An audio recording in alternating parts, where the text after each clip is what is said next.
Hola. You have to forgive me because I don't speak much Spanish. But I came here to tell a story of some things that are happening in the United States and some things that happened to me. And hopefully these things won't happen in this country because you guys will have an idea of how to fight it ahead of time, and hopefully you'll be successful. My name is Andy Stepanian. I was a defendant in a case called the Shack 7 case, and myself and 6 other individuals were indicted on charges tantamount to terrorism in the United States for our role in a campaign to close down a biotechnology testing firm that tested on animals. I served 3 years in federal prison. 6.5 months were spent in a maximum security unit, a political unit, and I'll get a little bit more into that later. But I think that if it's okay with you guys, I'd like to try to do a little bit of a storytelling before and after some of the statistics that I give you to kind of, give this a human feel. And so I'd ask that all the people that are in the room right now and that are listening, if you could do me a favor and just close your eyes. Are you willing to close your eyes? So I want you to imagine sitting listless in a puddle of your own congealed blood and vomit. The floor below you is cold, it's wet. It's either steel or concrete, depending on what day of the week it is. And you consistently feel cold. You've never seen the sun unless it's through the slatted siding of a truck that brought you to where you are now. And despite these harsh circumstances, you don't hate your captors because you don't understand what hate is. Rather, you gleefully await the one day a week when a technician may stop by, acknowledge you, maybe scratch you on the head, or give you a treat. You don't hate because you don't know anything else. Chances are that you're going to only know these surroundings for the rest of your life, unless someone comes and intercedes, opens up your cage, and sets you free. And now open your eyes. This was the reality for the animals that were living inside of Huntington Life Sciences. As many as 180,000 animals inside that laboratory were being killed every single year for products that we did not need or products that we already knew were harmful to us. This laboratory did not do research and development or produce cures for cancer. Instead, they were a green light for products to go to market. So it was a rubber stamp for a corporation to get a flooring adhesive or a pesticide or a fungicide or an herbicide out to market faster without going through federal oversight. It was a private alternative to the government institutions that provide our checks and balances to make sure that healthy products end up on the market. 70,000 animals at any given moment were inside Huntington Life Sciences in circumstances like the one I told you about. 500 animals are going to die there today to test these products. And so people interceded. It began in England with folks challenging the lab, sneaking in, wearing hidden cameras, producing undercover footage. 5 undercover investigations depicted horrible cruelty and sent that information to the mainstream press, where people that were otherwise not really aware of animal rights issues began to identify with these issues. Moreover, these were animals that they already were identifying with in their homes because it was beagle puppies or it was primates. It was no longer a rat or a fish or an animal that they don't really understand yet. It was that segue to this idea of understanding life, the animal, the domesticated animal that was in their home. And in about 1998, I ended up joining with some of the women in the UK that were doing this campaign. They had come to New York, and they met my friend Lauren and I at a rally at NYU where we were speaking at Washington Square Park. And they had asked us, would you be willing in the United States to do a campaign against the Bank of New York, because the Bank of New York holds the American depository receipts for the stock as it's traded in the United States. And at that point, the stock was listed in the UK, and it needed someone to hold the ADR facility in the States in order to trade and function as a stock in the stock market in the United States. And so the idea behind the campaign was, if you get the Bank of New York to pull out their financial investment, to say they'll no longer carry the ADR facility, they're not going to carry these receipts, then they won't be able to trade in the United States. And be one less market for them to be able to trade on. It'd be a huge hit to their bottom line. And it sounded like it made sense to us. It was the first time we ever thought of incorporating some sort of financial analysis into a grassroots campaign, but we said, sign us up. So it was myself and my friend Lauren Gazzola was her name. Over the next year, more and more people joined. And the women in the UK were actually visiting other countries asking for similar things to happen. And so within 2 years' time, the campaign had grown to be active in 18 different countries around the world, including here in Spain. We had decimated the company from a one-time share value of $35 per share to a one-time low of 1/1000th of a penny in less than 2.5 years' time.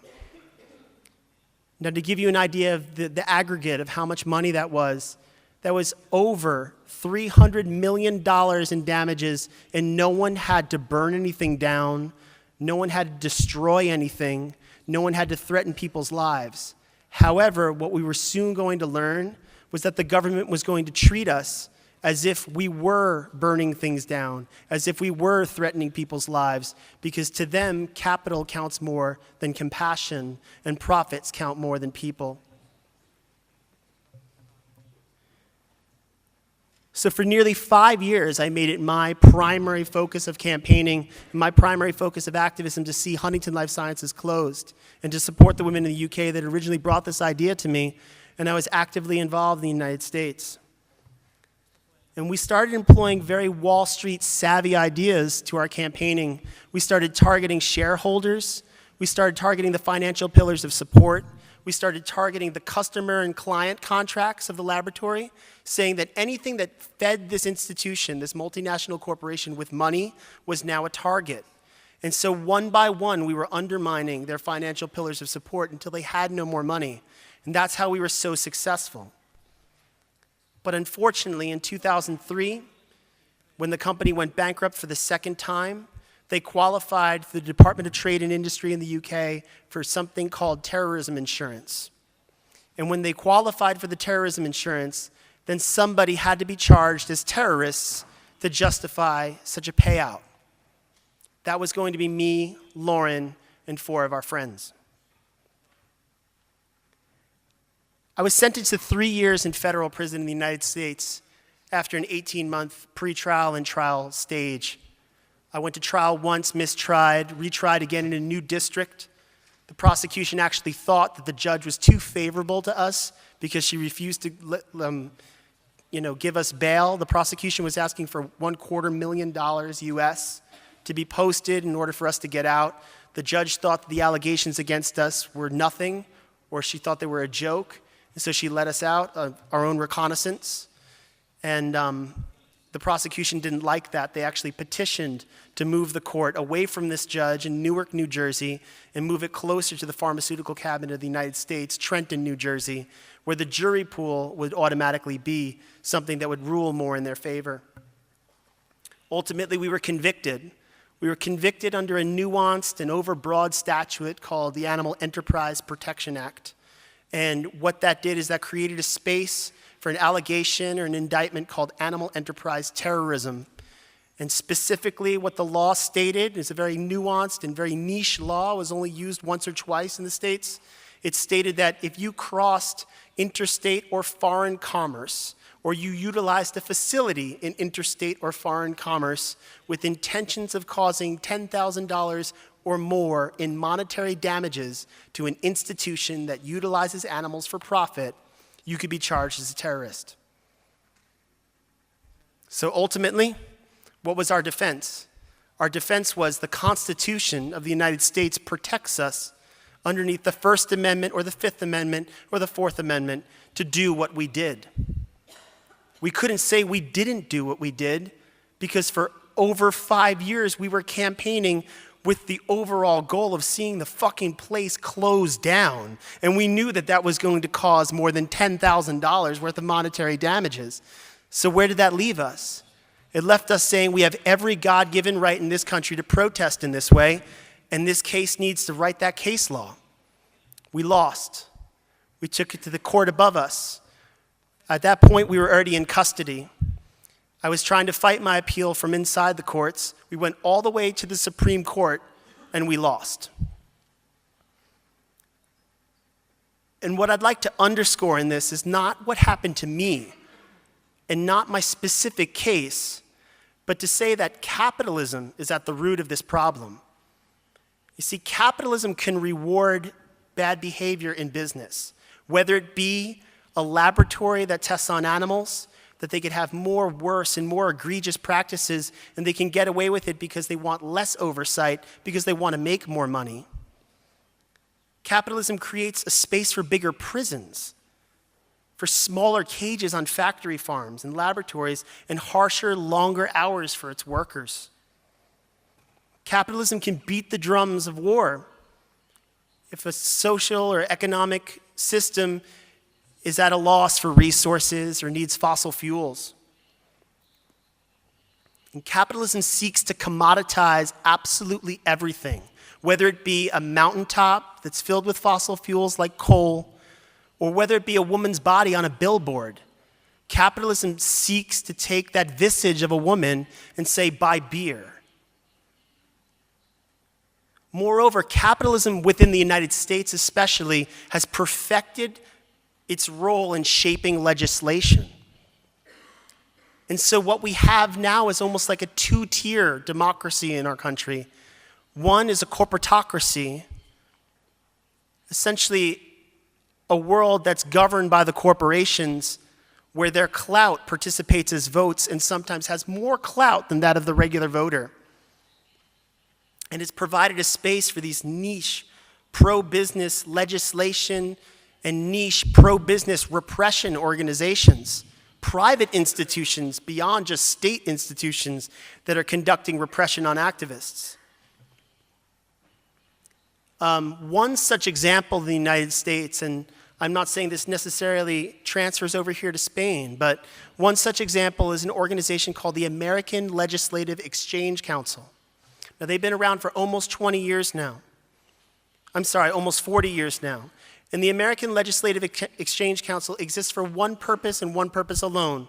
A contractor, a business, will come to the exchange and say to them, we need legislation in Congress or in the states that helps our business do better.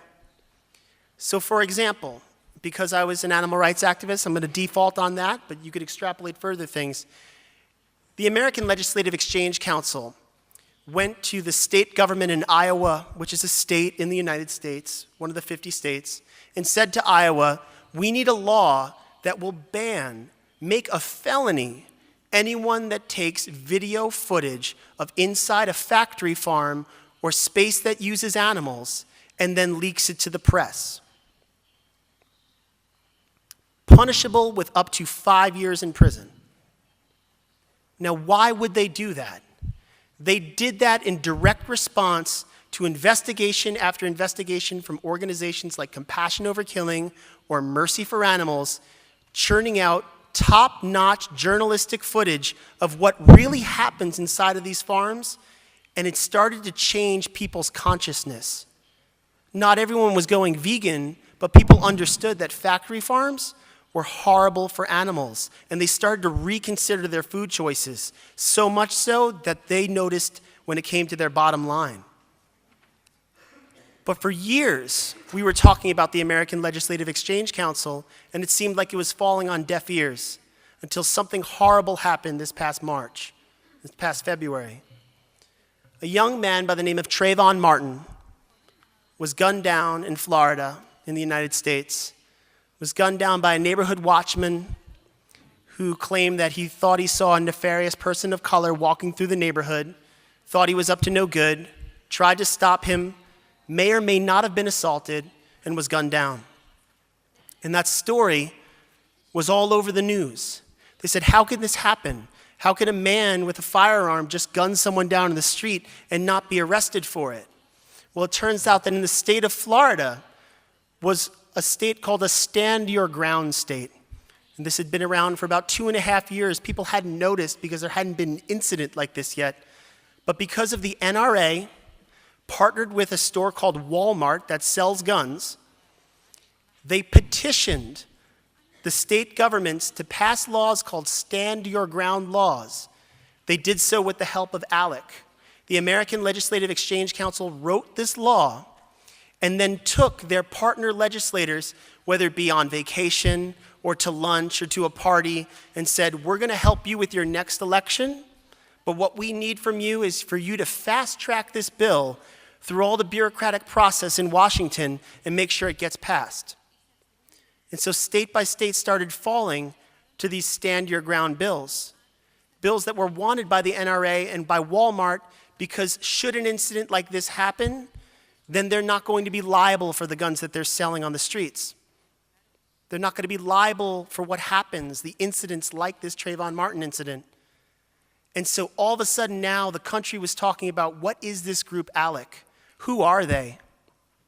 And there's a positive side to all this. We just had an election in our country, in the United States. And after all this exposure, only 6 months of exposure in the mainstream news cycles, we've seen 173 ALEC-sponsored legislators lose their jobs in November. And that's tremendous. That was because of public support.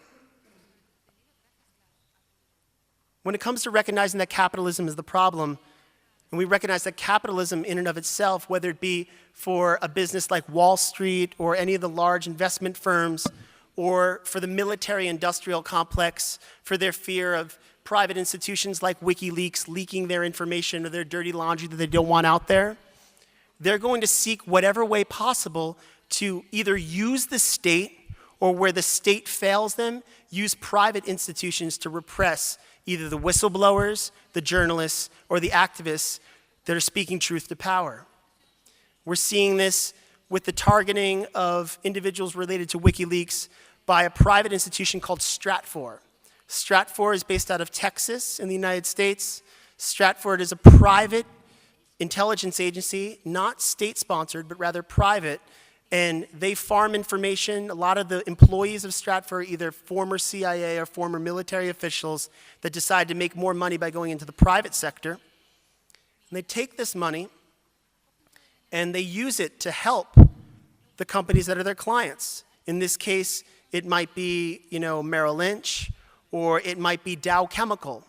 Dow Chemical actually used Stratfor to spy on the victims of the 1984 Bhopal, India incident, where there were over 20,000 people that lost their lives from exposure to a cyanate gas during an explosion of an industrial facility owned by Dow.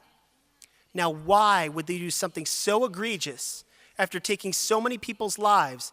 They're concerned about a handful of them touring the United States, giving lectures about Dow Chemical and their lack of accountability in this. They hire Stratfor instead to try and come after them, to silence them, to harass them wherever possible, because they knew the law wouldn't stand up for that for them. And so this ever-growing, repressive, and pervasive security state that we're living in right now is a byproduct of our socioeconomic system. When I said that the socioeconomic system creates a space for the rewards for bad habits, for bad practice, like on a factory farm or like in a laboratory with the abuse of animals, it continues onwards to every form of industry. So what does someone do about repression?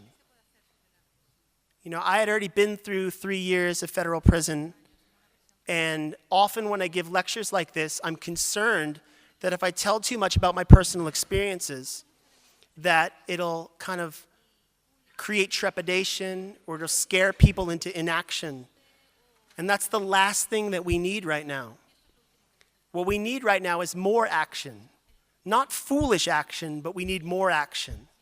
We need stiff resistance in the face of repression.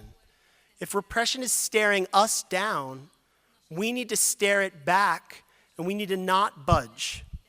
Because the only thing that the state is more fearful of, it's not so much violence, it's our unwavering solidarity with each other and support of each other when one comrade goes down. So I'd like, if possible, for you to close your eyes again and try to end on something positive. I want you to imagine that your cheek is warm, it's itchy. All around your chin is damp, your hair is sweaty, matted to your head, and you have been wearing a balaclava for the past hour.